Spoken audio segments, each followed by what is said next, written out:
What's up, guys? I did my weekly college football and NFL videos last night, got those up, so those are up, so check those out. Some plays that are hopefully going to be winners in those. Gonna break down an MLB play for tonight. But first, I will say, I'll just throw out a couple of leans that I do have. College football, I can tell you that there is professional money on Army against UTSA tonight.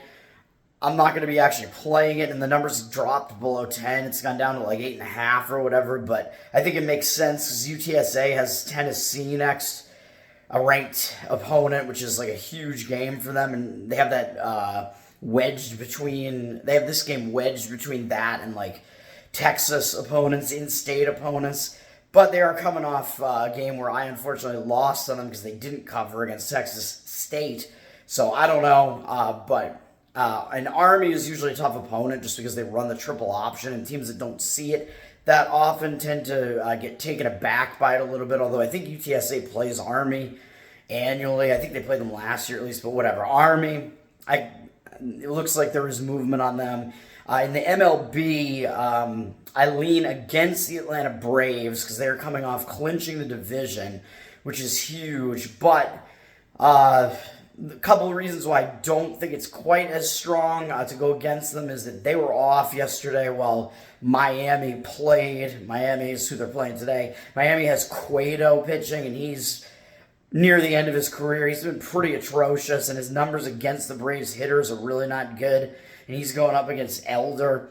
So I don't love that much, but I do still lean against the Braves. They're a pretty big road favorite in that one, and they're in a situation where like they're not really playing for anything after clinching the division, and Miami is in the wild card hunt still, I believe. So there is that situation there. If you want to play against the Braves, I wouldn't mind it. I'm not actually going to do it. But what I think the best play is in the MLB is the Chicago Cubs, but this number's going up, man, and they're already a road favorite, and there is a reason for it. I found them at minus 132, I think, or minus 131. They're minus 140 at most places now, and it's gone up from like minus 120 something. I probably wouldn't pay that much more than that for it, but I like this spot for a number of reasons. They're playing against the Arizona Diamondbacks, who are, both of these teams are in the NL wildcard race. The Cubs are 2.5 games up over the Diamondbacks and are in position to be one of the wildcard teams right now, while Arizona has fallen behind. And I believe Arizona's tied or maybe even behind the Reds right now because the Reds have the tiebreaker. But it's a cluster where all these teams are still battling for the last NL wildcard spot or two.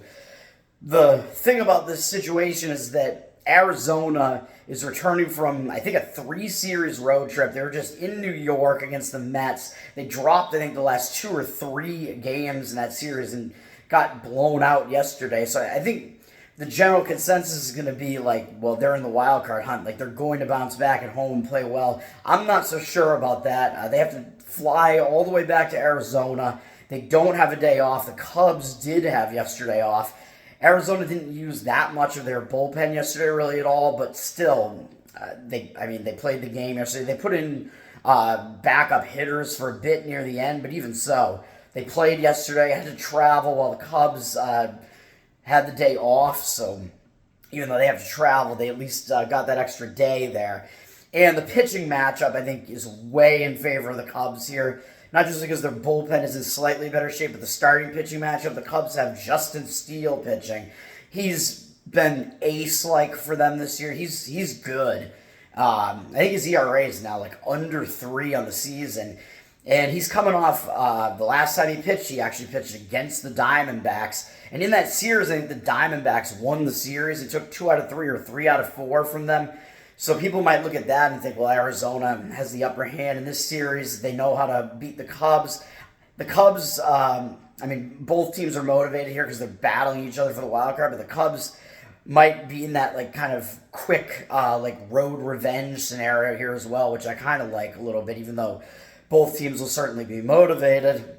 Justin Steele pitched well in that game last week or whatever against the Diamondbacks, but wound up losing the game 3-2 or something like that. I don't know if he lost, but the Cubs lost, and kind of wasted a really good performance from him. His stats against the Diamondbacks hitters are good. Diamondbacks hitters are hitting under 200 against him lifetime and 50-something at bats. So I like Justin Steele here. On the other side, Arizona has Brandon Pfaadt pitching. Pfaadt, whatever his name is. The Fat Man. He has not good stats against the Cubs I think maybe 30 or 20-something at bats against him lifetime. The Cubs are hitting 300 against him, so even when they saw him for like the first time, it didn't really faze them. They were able to get to him, and he didn't do that well last week when he played against the Cubs. So I think that might have been the one game that Arizona lost in that series that I would have to check. But anyway, all of that adds up to the Cubs being the side here, in my opinion. Minus 132. I wouldn't want to lay that much more than that. A road favorite, but the books are telling you they're favored, and they're favored for a reason, man. Arizona did not have the day off, had to travel pretty much coast to coast, while the Cubs had the day off. Arizona not in a good spot there in the pitching matchup. Steele versus Pfaadt favors the Cubs. Cubs, minus 132.